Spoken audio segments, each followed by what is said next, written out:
नमस्कार. शब्दातील मी या माझ्या यूट्यूब चॅनलमध्ये आणि मनेश्वराच्या या माझ्या कविता संग्रहामध्ये मी डॉक्टर अर्चना आपलं मनापासून स्वागत करते. आज आपण जी कविता पाहणार आहोत त्या कवितेचं शीर्षक आहे शब्दातील मी. चला तर पाहूया आजची कविता. शब्दातील मी. शब्दातील मी म्हणजे मनाच्या गाभाऱ्यात जपलेली एक कहाणी. शब्दातील मी म्हणजे मनाच्या गाभाऱ्यात जपलेली एक कहाणी, जिला ना सुरुवात ठाऊक ना शेवटची निशाणी. शब्दातील मी म्हणजे मनाच्या गाभाऱ्यात जपलेली एक कहाणी, जिला ना सुरुवात ठाऊक ना शेवटची निशाणी.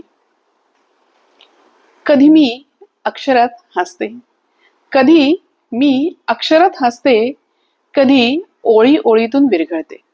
कधी मी अक्षरात हसते, कधी मी ओळी ओळीतून विरघळते. मनात दडलेल्या भावनांना कविता रूप सादर करते. मनात दडलेल्या भावनांना कविता रूपाने सादर करते. कधी मी अक्षरात हसते, कधी ओळी ओळीतून विरघळते. मनात दडलेल्या भावनांना कविता रूपाने सादर करते. शब्दातील मी म्हणजे मनाच्या गाभाऱ्यात जपलेली एक कहाणी, जिला ना सुरुवात ठाऊक ना शेवटची निशाणी. शब्दातील मी म्हणजे स्वप्नांच्या पलीकडची वाट. शब्दातील मी म्हणजे स्वप्नांच्या पलीकडची वाट, जिथे आठवणींचे दिवे पेटतात आणि भावनांची होते पहाट. शब्दातील मी म्हणजे स्वप्नांच्या पलीकडची वाट, जिथे आठवणींचे दिवे पेटतात आणि भावनांची होते पहाट. शब्दातील मी. माझ्या प्रत्येक शब्दाला माझ्या जगण्याचा स्पर्श असतो. माझ्या प्रत्येक शब्दाला माझ्या जगण्याचा स्पर्श असतो. कारण शब्दातील मी ही फक्त कविता नाही, तर ती माझा श्वास असते.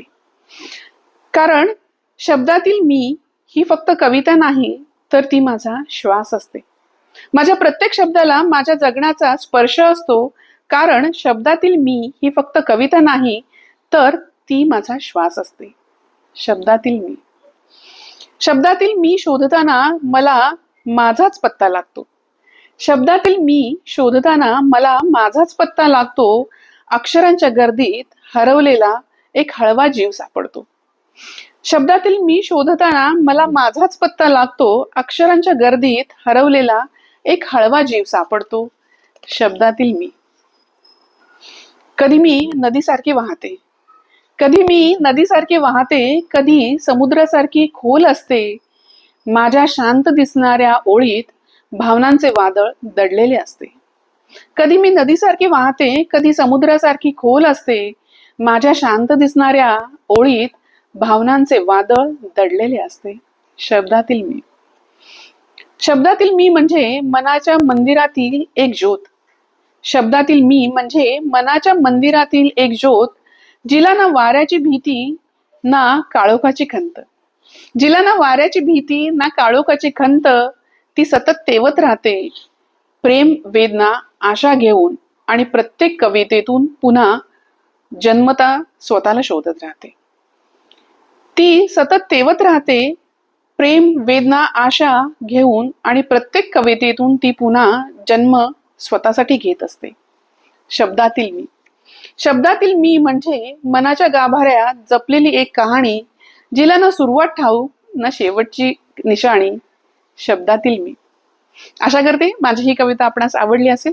चला तर मग पुन्हा भेटू पुढच्या गुरुवारी. तोपर्यंत धन्यवाद.